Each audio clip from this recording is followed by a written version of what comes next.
एक एड्स है, एक HIV पॉजिटिव है। लाइकवाइज के लोग अब इन्फेक्शन लिए फिरते हैं, लेकिन हर बंदा उस इन्फेक्शन से बीमार तो नहीं हो जाता। लोग गंदा पानी पी रहे हैं, गंदा पानी पीने के साथ जितनी बीमारियां हैं, तो हुकूमत या इस कमेटी को जो देखने की मैं समझता हूँ जो ज़रूरत थी, जो इक़दामात करने की ज़रूरत थी कि उसको ढूंढने के ये कहाँ से आ रहे हैं। जिक्र करते हैं एक निहायत हसास और अहम बीमारी एड्स के बारे में, जिससे बहुत सी गलत बातें मंसूब कर दी गई हैं। चूँकि इस बीमारी का जिक्र अच्छे अल्फाज में नहीं किया जाता, इसलिए इसका शिकार मरीज अपनी बीमारी के हवाले से मुकम्मल मालूमात से बेखबर होता है और इसका टेस्ट कराने से भी गुरेज कर रहा होता है। कौमी असम्बली की कायमा कमेटी बराए सेहत के हवाले से इजलास में इंकशाफ हुआ है कि पाकिस्तान में हर साल एड्स के 3 लाख नए केसेस सामने आ रहे हैं। खैबर पख्तूनख्वा और लाहौर जैसे इलाकों में सूरत हाल मजीद ख़राब है, जहाँ एड्स की केसेस की तादाद 72,000 से ज़ायद हो चुकी है। इजलास में बताया गया है कि एड्स के फैलाव में तकरीबन 40% कमी आई है और मुतासरा मरीजों को मुफ्त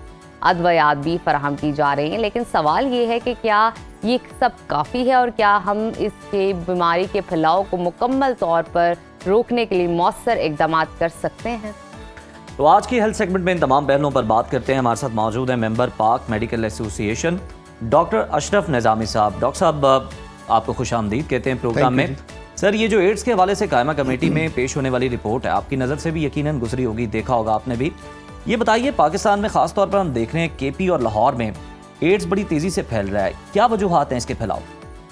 थैंक यू वेरी मच। एक तो मैं पाक का ज़रा ये एब्रीविएशन में आपने कहा दिया, it is Pakistan medical association, it is not पाक। पाक तो हम सभी हैं। बिल्कुल ज़रा थोड़ा सा जस्ट मैंने कहा कि आपको जी ज़रूर। देखिए, अभी एड्स के लिए कि अभी कायमा कमेटी के अंदर अब ये बता दिया, और जैसे अभी मैम अपनी एंट्रो में फरमा रही थी कि अभी जी 40% ये कम हो गया। मीन बाई के नंबर तो इससे ज्यादा था, फिर तो खुशी होनी चाहिए। फिर इसकी खातिर तो परेशान होने की क्या जरूरत है कि इससे नंबर बढ़ा था। अब माशाल्लाह बड़ी अच्छी बातें की, बड़ा अच्छा काम किया हुकूमत ने, अवेयरनेस भी आ गई और प्रिवेंशन की तरफ भी हम सब लोग आ गए, और उससे उनके अच्छे इक़दामात की वजह से 40% एड्स पाकिस्तान में कम हो गए। फिर ये क्या कहना कि लाहौर और KPK के अंदर केसेस बढ़ गए, तो फिर बाकी केसेस कहाँ थे जहाँ पे कॉन्ट्रडिक्शन पैदा हो रही है। It is not about to contradiction, it is just I wish कि किसी ने क्वेश्चन किया असेंबली के अंदर या सेनेट के अंदर, और उस सवाल को पूरा करने के लिए और अपनी अफादियत बताने के लिए कि हम महकमा सेहत या जो वहाँ पे एड्स कंट्रोल प्रोग्राम वाले लोग हैं कितना अच्छा काम कर रहे हैं, जस्ट टू जस्टिफाई कि अपने आप जानते हैं कि 1987 में गालिबन सबसे पहला केस था, that was in Hyderabad, Pakistan के साथ। अगर वैसे इसको तारीख के अंदर देखा जाए तो साउथ अफ्रीका के अंदर था।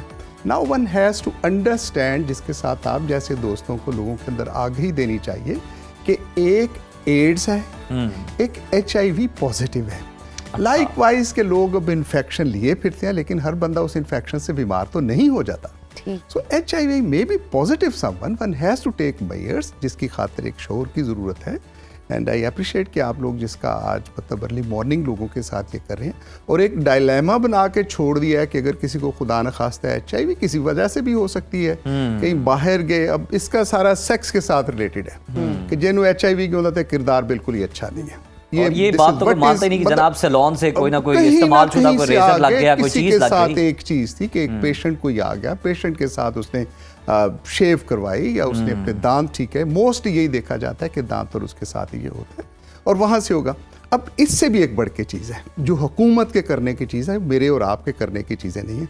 आपको पता है कि लाड़काना के अंदर एड्स के कितने केसेस हुए थे, HIV के साथ साथ वहाँ पे हेपेटाइटिस C के जो केसेस हुए थे, वो था कि जो नॉर्मल एक सिरिंज यूज़ करता है जी, कोई भी क्वैक, और एक सिरिंज के साथ मल्टीपल इंजेक्शन लगवाता है, और एक इन्फेक्टेड पेशेंट को फिर वो इंट्रोड्यूस करवाता है दूसरे पेशेंट के अंदर। सिमिलरली अभी बड़ा ताज़ा आप चूँकि अब ताज़ा खबरों के साथ रहने वाले हजरात हैं, तो उसके साथ ताज़ा अभी मुल्तान का केस भी आपको पता होगा, डायलिसिस सेंटर, क़यामत आ गई, सारा कुछ, पूरी इंतज़ामिया हिल गई, पूरी जितने भी हमारे बड़े बड़े वाइस चांसलर को हटा दो, वहाँ के प्रोफेसरों को हटा दो, मशीनें इधर कर दो। जबकि अब देखने की बात इन इक़दामात के लिए, and what you people are doing, और इसके साथ जैसे मैम के साथ भी, कि जब ये अपनी रिपोर्ट्स बनाते हैं, one has to look into कि इसकी वजूहात क्या हैं। अब अगर मुल्तान का तस्करा कर लें कि क्या HIV या एड्स ये उस मशीन के साथ फैलता है, कतई तौर पे नहीं फैलता। 100%, 98% उसके साथ है कि इसके लिए हेपेटाइटिस C की मशीनें जो अलग की जाती हैं, HIV के पेशेंट के लिए अलग से मशीन दुनिया के अंदर नहीं। फिर उसके अंदर एक सिस्टम है कि वहाँ पे अब सिस्टम में ये होता है कि मशीन ने खुद ब खुद अपने आप को ऑटोमेशन के तहत अपने आप को साफ पाक करना है और फिर उसके बाद स्टेरिलाइजेशन वो खुद ही हो जाएगी। बैनी के जैसे नमाज पढ़नी है तो आपने वुजू करना है, अगर वुजू करने के बाद ही आपकी नमाज पढ़ेगा ना, अगर कोई मतलब नमाज पढ़ने वाला बंदा है, तो मशीन के अंदर भी यही डॉक्टर निज़ाम साहब फिट वो हो गया। मसला कहाँ था? आपने बड़ा अहम जो मसला वो अब छेड़ा ये है है। कि मसला ये होता है कि हेल्थ साइंसेस के अंदर जो पब्लिक हेल्थ सेक्टर का जो हमारी साइंस है पब्लिक हेल्थ, उसके अंदर देखा जाता है कि इसका ओरिजिन कहाँ से आया। अच्छा। That has to be the work to be done. Multan के अंदर भी यही था, अगर लाहौर के अंदर हो रहा है, केपीके के अंदर हो रहा है, तो सबसे बड़ी चीज़ जो है दैट इज़ के गुर्बत। अब नाई बैठा एक उस्तरे के साथ अगर लेके, और भले ज़मानों में आप लोग तो शहरों वाले लोग हो, और देहातों के अंदर ये तो नाई अपने थूक के साथ ही मतलब वो जिल को लगा के और वो शेव कर दिया करता था। And that is happening in देहातों में होता है, गंदे पानी के साथ। बलोचिस्तान देख लें, या मतलब इवन विद इन लाहौर कि लोग गंदा पानी पी रहे हैं। गंदा पानी पीने के साथ जितनी बीमारियां हैं, तो हुकूमत या इस कमेटी को जो देखने की मैं समझता हूँ जो ज़रूरत थी, जो इक़दामात करने की ज़रूरत थी कि उसको ढूंढने के ये कहाँ से आ रहे हैं। If it is happening in Lahore, तो लाहौर के अंदर वो कौन से मराकज़, कौन से इलाके हैं जहाँ से ये फैल रहा है। बिल्कुल। If it is the KPK, क्या उन्होंने सफ़र किया बाहर का, वहाँ से एड्स यहाँ पे फैली, सही। अगर वहाँ से एड्स फैली, एरिया कौन सा फिर है? यहाँ पे है प्रोस्टिट्यूशन इज़ वन, मतलब जो सेक्स वर्कर्स होते हैं, that is one of the consider to be in the globally, बिल्कुल ग्लोबली जो अच्छा समझा डॉक्टर साहब, जाता है। तशखीस के हवाले से बात कर लेते हैं। क्या टेस्ट ही वाहिद हमारे पास एक वो सोर्स है जिससे हम तशखीस कर सकते हैं कि इस पर्सन को एड्स है, या इसके अलावा दूसरी अलामात भी हैं, सिम्टम्स भी हैं जिसको हम मद्देनजर रख सकते हैं? और अलामात के साथ देखिए, अलामात इसके साथ वही होती हैं जो एक किसी भी वायरल बीमारी के साथ होगी। अच्छा। फटीग महसूस होएगी, और वो भी जब डिजीज इफेक्टिव हो जाए। जब इट इज effective नॉट, हो। मतलब one has to differentiate between a HIV positive okay. And the AIDS patient. AIDS patient के अंदर जो सिम्टम्स आएंगे, उसके अंदर जो आप मतलब जिसकी तरफ इशारा कर रही हैं, बिल्कुल वही वाली सिम्टम्स होएगी। नकाहत महसूस होएगी, जिसम टुटिया पजिया उन्हें महसूस होएगा, कि मतलब बिल्कुल वीकनेस हो। अगर कहीं से ब्लीड होता है, ब्लीड बढ़ सकता है। कोई बीमारी हो जाती है लाइक वाइज के, अगर आंखों के अंदर पानी है, या जुकाम हो गया तो जुकाम विल कंटिन्यू, वो दवाई को जो है वो रिस्पॉन्स नहीं करता। तो ये उसका जो इम्यून सिस्टम है, उस इम्यून सिस्टम को जाके ये इफेक्ट करती है, कुव्वत मुदाफ़ियत को। तो कुव्वत मुदाफ़ियत जब कम होती है तो यकीनी तौर पे जो छोटी मोटी बीमारी भी होती है उसके साथ फिर अच्छा, चलती है। लेकिन मुतासिर- इसका असल जो टेस्ट है, असल सिर्फ और सिर्फ टेस्ट के साथ वही एक टेस्ट है। दैट इज द और इस तरह की कोई अलामत नहीं आई है जिसको आप देख के कह सकें? नहीं, ऐसे ही ये कहना एक ना बड़ा है कि किसी की आप डेंगू की ले लें, उसकी अलामत यही नहीं है। अभी कोविड-19, मतलब सारे लोग ही डॉक्टर बन गए कोविड-19 के लिए, उनकी देखें उसकी भी यही अलामत है। अभी आजकल जो फ्लू फैला हुआ है उसकी भी यही वाली अलामत तो यही होगी ना। अच्छा डॉक्टर जिसम साहब, दर्द होगा, सोसाइटल बुखार प्रेशर हो के जाएगा, बारे में वीक- बात कर जी लेते मैम। हैं। सोसाइटल प्रेशर के बारे में बात कर लेते हैं। वो लोग जो एड्स से मुतासिर हैं, मुतासरा अफराद के लिए माशरती सतह पर उनको किन मसाइल का सामना करना पड़ता है, इस पर जरा आई गौर थिंक ये तो कीजिएगा। आप दोनों दोस्तों को ज्यादा, मेरे से ज्यादा तहकीक होनी चाहिए। नहीं, आपके और पास पता होना पेशेंट्स चाहिए। आते हैं, आप डायग्नोज करते हैं, हालात नहीं, उनके जानते ये हैं। सोशल है। जी। It is not about the patient, it is about the social dilemma. Somehow घर वाले आइसोलेशन करना बिल्कुल, शुरू कर देते हैं। जिसकी HIV बढ़ गई, बंदे को देखना अच्छा ये वाला वैसे, ये अच्छा आदमी नहीं है। आइसोलेशन के अंदर फिर वो पेशेंट के साथ क्या होता है, गोज इनटू डिप्रेशन। डिप्रेशन के साथ फिर वो अपनी जो बीमारी भी कुछ शुरू होने वाली होती है वो भी बताने के लिए वो बेचारा कासिर है। तो अभी एड्स की खातिर, अगर मैं मतलब it may be a very statement ऐसी कि एड्स के साथ भी अब इलाज तकरीबन मौजूद ही है, लेकिन ये फैलता है और जानलेवा मर्ज जिसको हम कहते हैं, it is one of the जानलेवा मर्ज, इसको समझना चाहिए उसके लिए। और प्रिवेंशन की खातिर जाकर माशरे के अंदर मैं समझता हूँ दैट इज़ द अवेयरनेस कि if it turns up to be HIV, तो खुदारा उस शख्स से या उस पेशेंट से या उस HIV पॉजिटिव से, I don't call him is a patient, like wise जैसे HCV हेपेटाइटिस C के कैरियर हैं, हेपेटाइटिस B के कैरियर होते हैं, लेकिन वो मरीज नहीं होते क्योंकि उनके अंदर जाके वो सारा डिस्ट्रक्शन का प्रोसेस नहीं शुरू हुआ होता। तो उन लोगों को आइसोलेशन में नहीं जाना चाहिए। और जो उनके अजीज़ो अकारब हैं, मुआशरा है, सोसाइटी, जैसे आप कह रही हैं कि सोसाइटी को उनको आइसोलेशन में नहीं फेंकना चाहिए। ये तौलिए के इस्तेमाल से या मतलब साथ बैठ के खाने से ये मर्ज नहीं फैलता।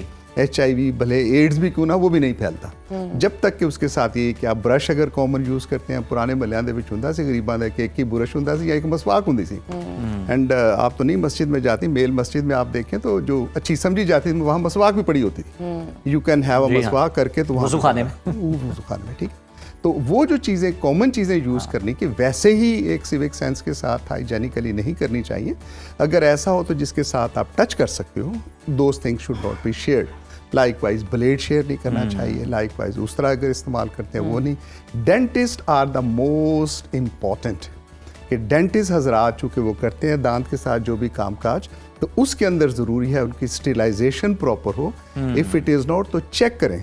हम तो यहाँ तक कहते थे कि अगर नाई के पास जाते हैं तो नाई की खातर अपना वो लेके जाएं पूरा बैग, वो मतलब जितने 500,000 रुपये का आ जाता है, and have your own kit.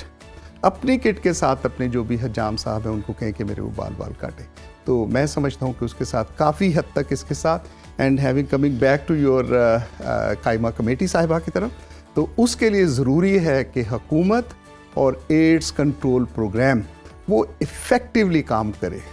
ये बाय डिज़ाइन ही है कि एक आ गया आपने आज कर दिया तो इंशाल्लाह आप देखेंगे लाहौर के अंदर सब लोग एक्टिव हो जाएंगे। जितना काम हो रहा है वो सेटिस्फैक्टरी है? मैं नहीं समझता सर ओवरऑल मुआशरे के अंदर और हेल्थ के अंदर, और उसकी बुनियादी वजह है कि we are the country Pakistan कि जहाँ हेल्थ के ऊपर और एजुकेशन के ऊपर जीडीपी का कम से कम जो है वो खर्च हम करते हैं। It is not even 2%। तो जब आप खर्च ही नहीं करते, जब आपका उनके साथ कंसर्न ही नहीं है प्रिवेंटेबल एलिमेंट्स को रोकने की खातिर अगर आप काम नहीं कर रही हुकूमत, तो यकीनी तौर पे उसके ऐसा तो नहीं होगा। Bangladesh is ahead, India is ahead, Sri Lanka is ahead. तो ये आपकी अपनी प्रायोरिटी की बात है कि आज मैंने टाई लगानी है, ये अपने आप को नहा के भी टाई लगानी है। बिल्कुल ठीक है, बड़ी रेलिवेंट मिसाल आपने दे दी डॉक्टर साहब, बहुत शुक्रिया आपके वक्त का। और बिल्कुल जिस तरह से डॉक्टर साहब ने अपनी माहिराना राय दी है कि आपको एहतियात किन किन चीज़ों से करनी चाहिए और हुकूमत के क्या इकदाम हैं करने वाले जिससे एड्स के फैलाव को रोका जा सकता है, ये बड़ा ज़रूरी है। और ख़ास तौर पर जीडीपी में हमें सेहत के लिए भी, जिस तरह से हमने देखा तालीम के लिए 4% मुख्तस था लेकिन सिर्फ 1% खर्च किया जा सका, तो इसी तरह जो सेहत के मामलात हैं उसमें भी जीडीपी में हमें एक बड़ा हिस्सा रखना चाहिए ताकि लोगों को, अपनी आवाम को बीमारियों से महफूज रख सके।